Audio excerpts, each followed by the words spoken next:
नमस्कार, आप देख रहे हैं न्यूज़ वन इंडिया। मैं हूं आपके साथ कंचन जसवानी। बुलेटिन की शुरुआत करते हैं इस वक्त कानपुर से आ रही बड़ी खबर के साथ, जहां पुलिस कमिश्नर असीम अरुण ने वीआरएस लिया है, बीजेपी ज्वाइन करेंगे। आईपीएस असीम अरुण ने सोशल मीडिया पर इसकी जानकारी भी दी है। कन्नौज सदर सीट से चुनाव लड़ सकते हैं। बड़ी खबर इस वक्त की आपको बता दें कि बीजेपी ज्वाइन करेंगे आईपीएस असीम अरुण। असीम अरुण ने सोशल मीडिया पर इस बात की जानकारी दिया है। बड़ी खबर सोशल मीडिया के माध्यम से देखिए, असीम अरुण ने संदेश दिया है और जिसमें उन्होंने पीएम मित्रों के साथ इस बात की जानकारी दी है कि इस बार वो पार्टी कन्नौज सदर सीट से चुनाव लड़ सकते हैं। बीजेपी ज्वाइन करेंगे आईपीएस असीम अरुण। बड़ी खबर असीम अरुण से जुड़ी हुई आ रही है, जिन्होंने सोशल मीडिया पर इस बात की जानकारी दी है कि वो बीजेपी ज्वाइन करेंगे। असीम अरुण ने एक पोस्ट किया है जिसके जरिए इस बात का पता चला है कि वो भारतीय जनता पार्टी ज्वाइन करेंगे। सोशल मीडिया पर असीम अरुण ने इस बात की जानकारी दी है। पुलिस कमिश्नर असीम अरुण ने वीआरएस लिया। कानपुर से इस वक्त की बड़ी खबर आपको बता रहे हैं। उन्होंने ये भी जानकारी दी है कि कन्नौज सदर सीट से चुनाव लड़ सकते हैं। तो बीजेपी में शामिल होंगे आईपीएस असीम अरुण। फेसबुक पोस्ट के जरिए उन्होंने ये सूचना दी है, कन्नौज सदर सीट से चुनाव लड़ सकते हैं।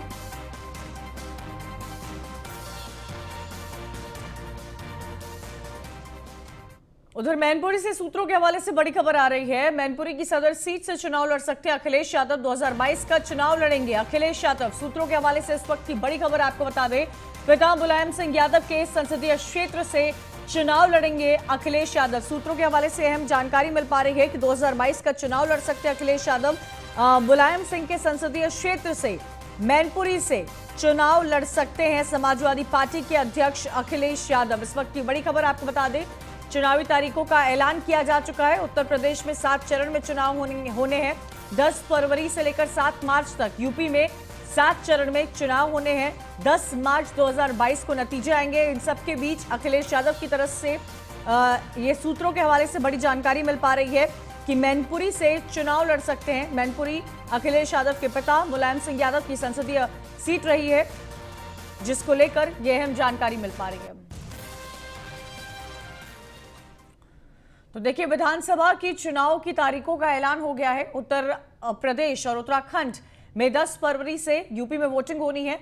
ईसी की तरफ से प्रेस कॉन्फ्रेंस की गई है। 5 राज्यों में 7 चरण में चुनाव होने वाले हैं। 7 चरण में उत्तर प्रदेश में चुनाव की अगर बात की जाए तो 10 तारीख से लेकर 7 मार्च तक ये चुनाव चलेंगे। इंतजार खत्म हो गया है सबका अब, लेकिन सबसे बड़ा सवाल यही होता है कि इस बार किसकी सरकार बनेगी। 22 का पॉलिटिकल कैलेंडर सेट हो चुका है। तारीखों का इंतजार किया जा रहा था, उसका इंतजार भी अब खत्म हो गया।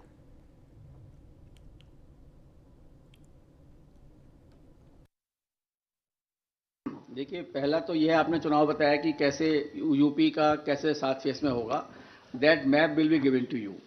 और किसी पार्टी ने वहां पे हमसे शायद एक आध किसी पार्टी ने कहा होगा, किसी पार्टी ने भी इस तरह की हमसे कोई डिमांड नहीं करी थी कि ईस्ट से वेस्ट कराइए।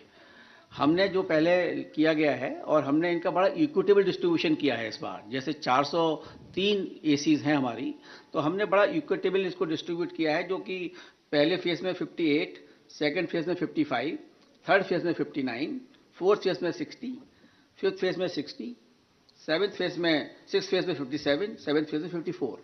So they are very equitable this time, and we have reoriented whole this thing. West to east. But it is west to east, west to east. Further, political parties and candidates are advised to conduct their campaign as much as possible through digital, virtual media platforms, mobile-based mode instead of physical mode, ensuring strict compliance of COVID safety norms. And keeping it in mind, the expenditure limit of the candidates have already been increased from 28 to 40 lakh. The Commission has decided that no road show, padyatra, cycle, bike vehicle rally. Further, political parties and candidates. वहीं उत्तर प्रदेश, पंजाब, उत्तराखंड, गोवा और मणिपुर के विधानसभा चुनाव का औपचारिक ऐलान हो गया है। इस ऐलान के साथ ही 5 राज्यों में चुनाव आचार संहिता भी लागू हो गई है। 10 फरवरी से मतदान शुरू हो रहा है और 10 मार्च को सभी राज्यों के नतीजे आ जाएंगे। साथ ही आपको ये जानकारी दे दें कि उत्तर प्रदेश विधानसभा का कार्यकाल 14 मई 2022 को पूरा हो रहा है। ऐसे में 14 मई से पहले हर हाल में विधानसभा और नई सरकार के गठन की प्रक्रिया पूरी होनी है। उत्तर प्रदेश में कुल 403 विधानसभा सीटें हैं। पिछला चुनाव फरवरी मार्च 2017 में हुआ था और बीजेपी की अगुवाई में एनडीए 325 सीटें जीतकर सत्ता में आई थी। योगी आदित्यनाथ ने 19 मार्च 2017 को मुख्यमंत्री पद की शपथ ली थी। सीएम योगी बीजेपी के पहले ऐसे नेता हैं जिन्होंने उत्तर प्रदेश में 5 साल का कार्यकाल पूरा किया है। पार्टी ने उन्हीं के चेहरे को आगे चुनाव में कर रही है और उन्हीं के चेहरे पर चुनाव लड़ने जा रही है। पहला चरण पश्चिमी उत्तर प्रदेश में पहले चरण की शुरुआत होगी। 2017 में भी पश्चिमी यूपी से ही जो है वो चुनाव शुरू हुआ था। यूपी में आखिरी चरण में पूर्वांचल में वोट पड़ेंगे। अब आपको बता रहे हैं कि पहले चरण में कहां-कहां वोटिंग होनी है, ये आपको बताने की कोशिश करें। 2017 की अगर आप बात करें तो 2017 में भी पश्चिमी यूपी से शुरुआत हुई थी। इस बार भी वही है, जहां देखिए पश्चिमी यूपी से इसकी शुरुआत की जा रही है। 10 फरवरी को पहला फेज है, जहां मीरापुर, सरधना, शिवालखास, हस्तिनापुर, किठौर, मेरठ कैंट, मेरठ दक्षिण, ये तमाम वो सीटें हैं जहां पहले फेज में वोटिंग होनी है। छपरौली, बड़ौद, बागपत, लोनी, साहिबाबाद, गाजियाबाद, मोदीनगर, धौलाना, इन सभी जगह पर वोट डाले जाएंगे। 10 फरवरी को डाले जाएंगे। हापुड़, नोएडा, दादरी, जेवर, सिकंदराबाद, बुलंदशहर, सयाना, अनूपशहर, डिबाई, शिकारपुर, खुर्जा, खैर, बरौली, अतरौली, छर्रा, कोली, अलीगढ़, इन सभी जगह पर जनता अपने मताधिकार का इस्तेमाल करेगी। गोवर्धन, मथुरा, बलदेव, एतमादपुर, आगरा कैंट, आगरा दक्षिण, आगरा ग्रामीण, आगरा उत्तर, फतेहपुर सीकरी। अब दूसरे चरण, तारीख 14 फरवरी है 2022 में। देखिए कहां-कहां वोट डाले जाएंगे। सहारनपुर, बिजनौर, मुरादाबाद, संबल, रामपुर, बरेली, अमरोहा, पीलीभीत, खेरी, शाहजहांपुर, बदायूं। अब तीसरे चरण की वोटिंग जो है वो 20 फरवरी 2022 को है। 69 सीटों पर वोटिंग होगी। फर्रुखाबाद, हरदोई, कन्नौज, मैनपुरी वो सीट है जहां सूत्रों के हवाले से खबर आ रही है कि अखिलेश यादव चुनाव लड़ सकते हैं। औरैया, कानपुर देहात, कानपुर नगर, 20 तारीख को यहां पर वोटिंग की जाएगी। उन्नाव, लखनऊ, बाराबंकी, सीतापुर, जनता अपने मताधिकार का इस्तेमाल करेगी। अब बता रहे हैं आपको चौथे चरण की वोटिंग 12 जिलों में 53 सीटों पर मतदान होगा। 23 तारीख को होगा, 23 फरवरी को होगा। प्रतापगढ़, कौशाम्बी, इलाहाबाद, जालौन, झांसी और ललितपुर, महोबा, हमीरपुर, बांदा, 23 तारीख को यहां की जनता अपने मताधिकार का इस्तेमाल करेगी। फतेहपुर, रायबरेली जो कांग्रेस का गढ़ है, चित्रकूट। अब आपको बता रहे हैं पांचवा चरण जो कि 27 फरवरी को होगा। 52 सीटों पर यहां पर वोट डाले जाएंगे। 11 जिलों में 52 सीटें इस वक्त आपको दिखा रहे हैं। देखिए अम्बेडकर नगर, बहराइच, बलरामपुर, गोंडा, श्रावस्ती, सिद्धार्थनगर, बस्ती, संत कबीर नगर, इन तमाम जगहों पर अमेठी, सुल्तानपुर, अमेठी वो जहां से राहुल गांधी हारे थे, स्मृति ईरानी को जीत मिली थी। 7 जिलों की 49 सीटों पर छठे चरण में मतदान होगा। 3 मार्च 2022 को मतदान होगा, 7 जिलों में होगा।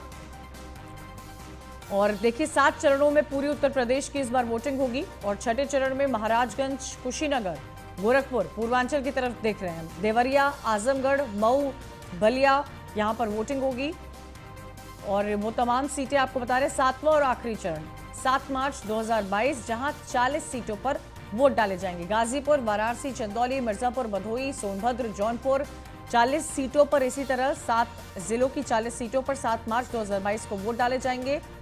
और ये 5 राज्यों की चुनावी तारीखें आपको बता रहे हैं। उत्तर प्रदेश देखिए 7 चरण में वोटिंग होगी। उत्तराखंड में पहले एक चरण ही होगा, 14 फरवरी को वोटिंग होनी है। उत्तराखंड के साथ साथ पंजाब और गोवा में भी एक ही फेज में चुनाव होना है और इन तीनों राज्यों में 14 फरवरी को वोटिंग होनी है। हालांकि मणिपुर में 2 फेजेस में चुनाव होगा, वो 2 तारीखें भी आपको बता रहे हैं। 27 फरवरी को पहला फेज और दूसरा फेज जो है वो 3 मार्च को होगा।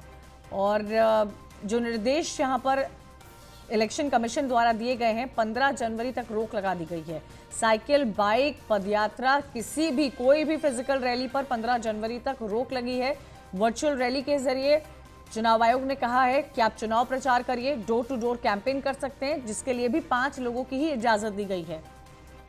कोविड के तहत यह अहम फैसला लिया गया है और रात 8 बजे के बाद कोई भी चुनाव प्रचार नहीं होगा।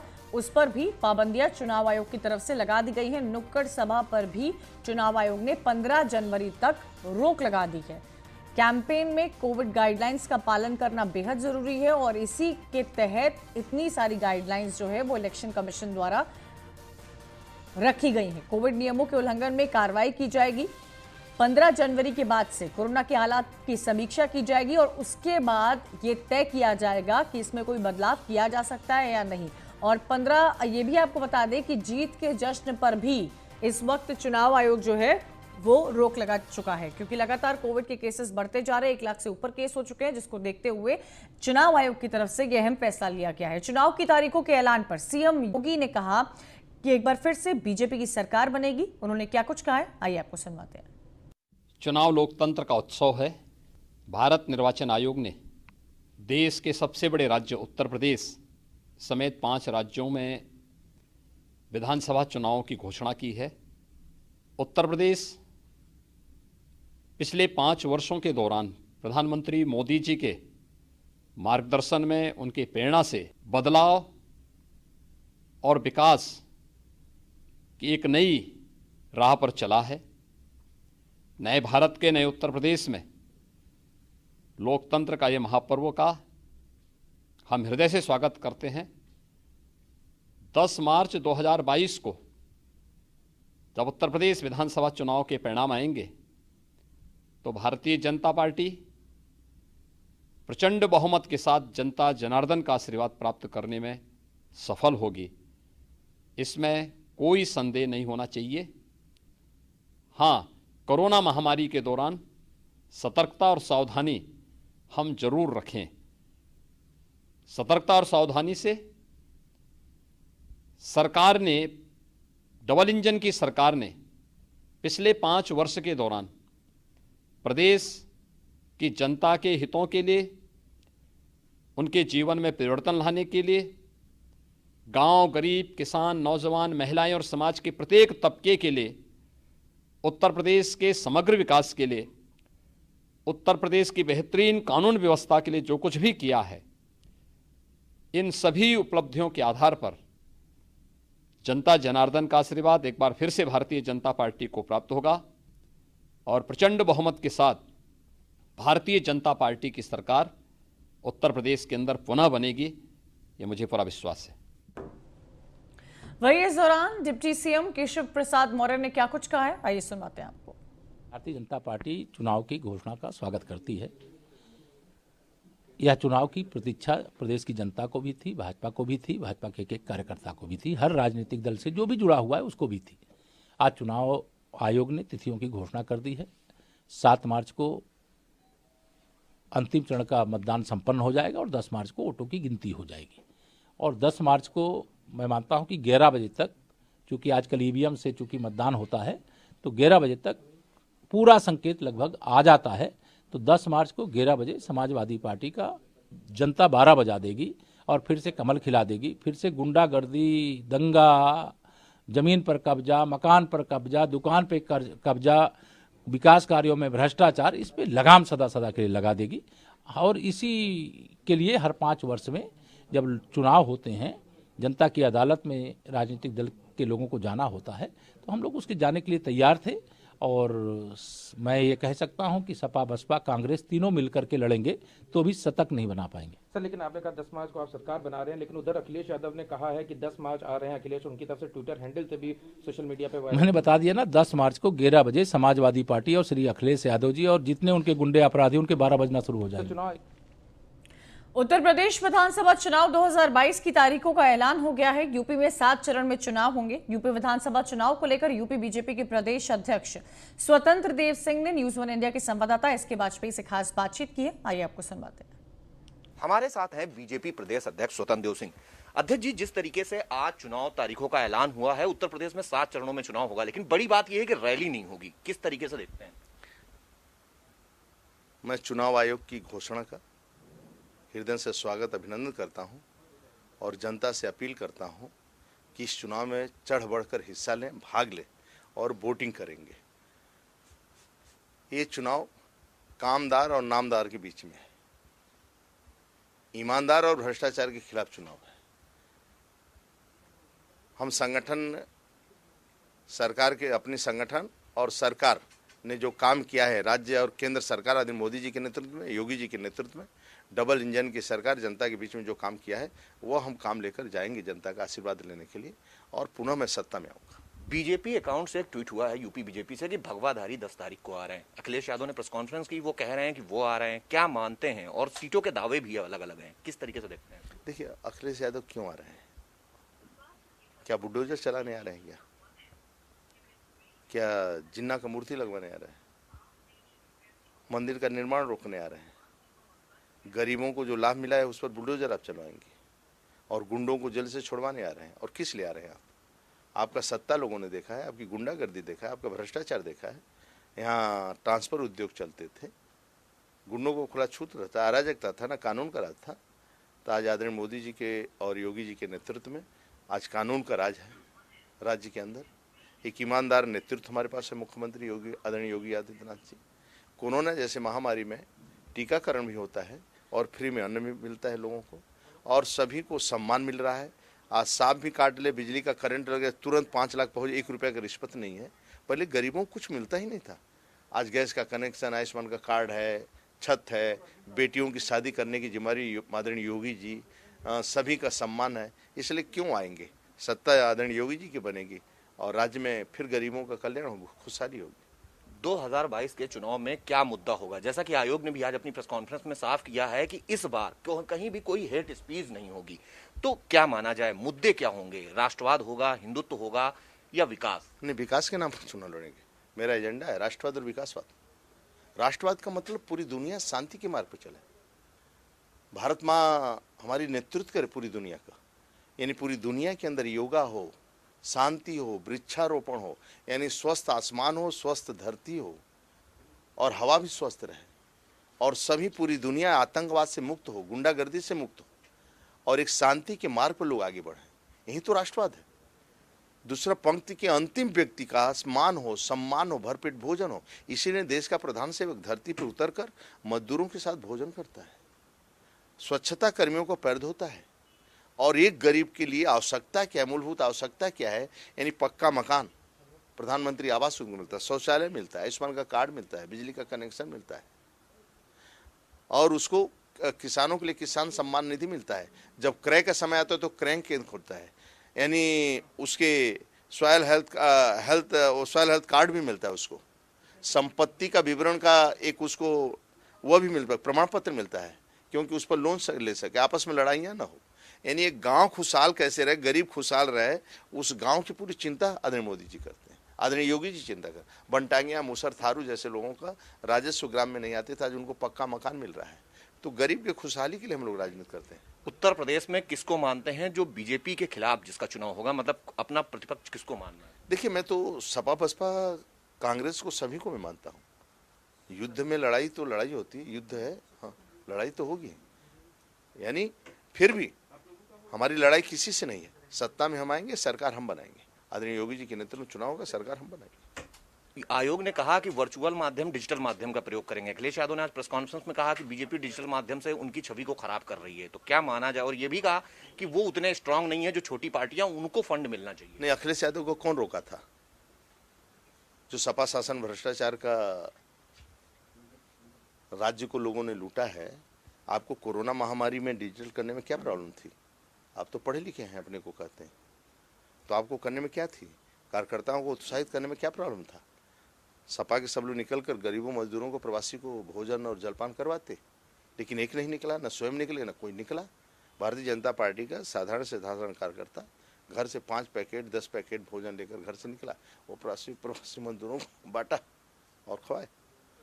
इसलिए चुनाव आयोग ने जो गाइडलाइन दिया है उसका मैं 100% पालन करूंगा। बिल्कुल, ये हैं बीजेपी प्रदेश अध्यक्ष स्वतंत्र देव सिंह, जिनका कहना है आयोग ने जो गाइडलाइन दी है उसका हम 100% पालन करेंगे, और हमारा विपक्ष कोई एक नहीं, सभी दल हैं, और जो भी भारतीय जनता पार्टी के मुद्दे हैं वो राष्ट्रवाद और विकास है, उसी के मुद्दे पर हम आगे बढ़ेंगे। कैमरामैन अमित शाहनी के साथ मैं इसके वाजपेयी, न्यूज़ 1 इंडिया, लखनऊ। वहीं इस दौरान कांग्रेस प्रदेश अध्यक्ष अजय कुमार लल्लू से भी न्यूज़ 1 इंडिया ने खास बातचीत की है, सुनिए। हमारे साथ हैं कांग्रेस प्रदेश अध्यक्ष अजय कुमार लल्लू। सर, जिस तरीके से आज आयोग ने तारीखों का ऐलान कर दिया, उत्तर प्रदेश में 7 चरणों में चुनाव होगा, लेकिन कई प्रतिबंध, कोई रैली नहीं होगी, पदयात्रा नहीं होगी, बाइक रैली नहीं होगी, किस तरीके से देखते हैं? देखिए, जो चुनाव आयोग ने आवश्यक निर्देश बना रखे हैं, जो सुझाव दिया है, उसको अभी हम गहराई से अध्ययन कर रहे हैं और मैं समझता हूं कोविड के नियमों का पालन करने के हेतु हमने चुनाव आयोग को पत्र भी लिखा था।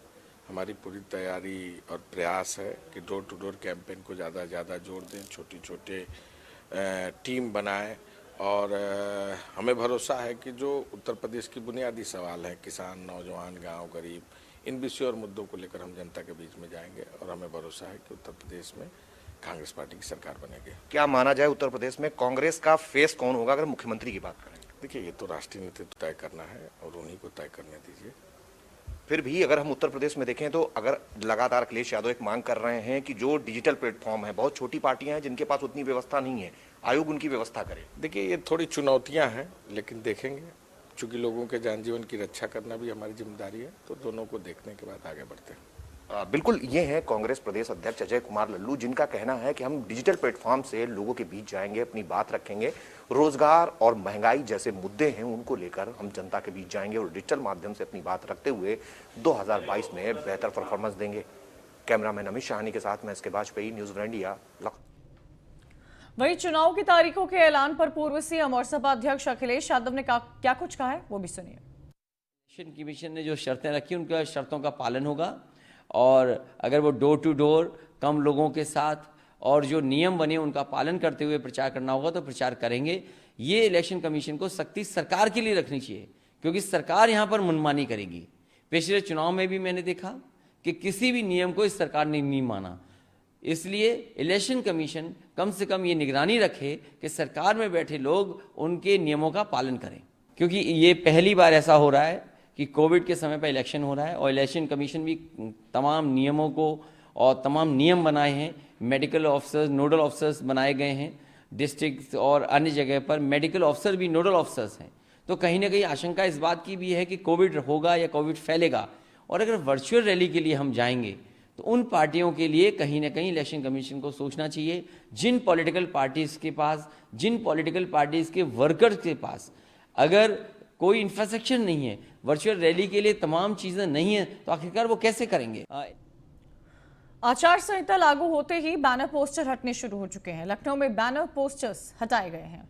तस्वीरें आपको दिखा रहे हैं, देखिए। आज चुनाव की तारीखों का ऐलान हुआ है और ऐलान होते ही आचार संहिता लागू हो जाती है। जैसे ही आचार संहिता लागू हो जाती है, उसके तहत ये देखिए जो भी बैनर्स और पोस्टर्स वहां पर लगे रहते हैं उनको हटाने की शुरुआत, यहाँ लखनऊ की तस्वीरें इस वक्त आप देख रहे हैं, उन सभी बैनर और पोस्टर्स को हटाया जा रहा है। आचार संहिता लागू हो गई है और मॉडल कोड ऑफ कंडक्ट के तहत ये सब एक्शन लिया जा रहा है। 10 फरवरी से चुनाव की शुरुआत हो रही है और पहले चरण का चुनाव उत्तर प्रदेश में हो रहा है। 7 चरण में 5 राज्यों के चुनाव होने वाले हैं। 14 फरवरी को पंजाब, गोवा और उत्तराखंड का एक ही फेज में चुनाव हो रहा है। उत्तराखंड की 70 विधानसभा सीटों पर, पंजाब की 117 विधानसभा सीटों पर और गोवा की 40 विधान सीटों पर जनता अपने मताधिकार का इस्तेमाल करेगी 14 फरवरी को। वहीं उत्तर प्रदेश का चुनाव जो है वो 7 चरण में हो रहा है। आचार संहिता आज लागू हो गई जैसे ही इलेक्शन कमीशन ने प्रेस कॉन्फ्रेंस की है और चुनाव की तारीखों का ऐलान किया है। वहीं लखनऊ से खबर आ रही है जहां सीएम योगी ने टीम 9 को निर्देश दिए हैं। 21 करोड़ से ज्यादा टीकाकरण वाला यूपी पहला राज्य बना है। ज्यादा से ज्यादा स्कूल्स में वैक्सीनेशन शिविर लगे हैं। आपको यह भी जानकारी दे दें कि 10 जनवरी से और भी तैयारियां की जा रही है, प्रिकॉशन डोजेस की तैयारी की जा रही है। टीम 9 को यहां पर उत्तर प्रदेश के मुख्यमंत्री योगी आदित्यनाथ ने निर्देश दिया है। 21 करोड़ से ज्यादा टीकाकरण वाला यूपी पहला प्रदेश बना है। ज्यादा से ज्यादा स्कूल्स में टीकाकरण शिविर लगे हैं। साथ ही ये तमाम जानकारी जो है सामने आ रही है। उत्तर प्रदेश के मुख्यमंत्री योगी आदित्यनाथ ने टीम 9 से मीटिंग करके निर्देश दिए हैं, जहां ये कहा गया है कि ज्यादा से ज्यादा स्कूल्स में वैक्सीनेशन सेंटर्स जो है वो लगाए जाएं। इसी के साथ इस बुलेटिन में इतना ही। तमाम खबरों के लिए आप देखते रहिए न्यूज़ वन इंडिया।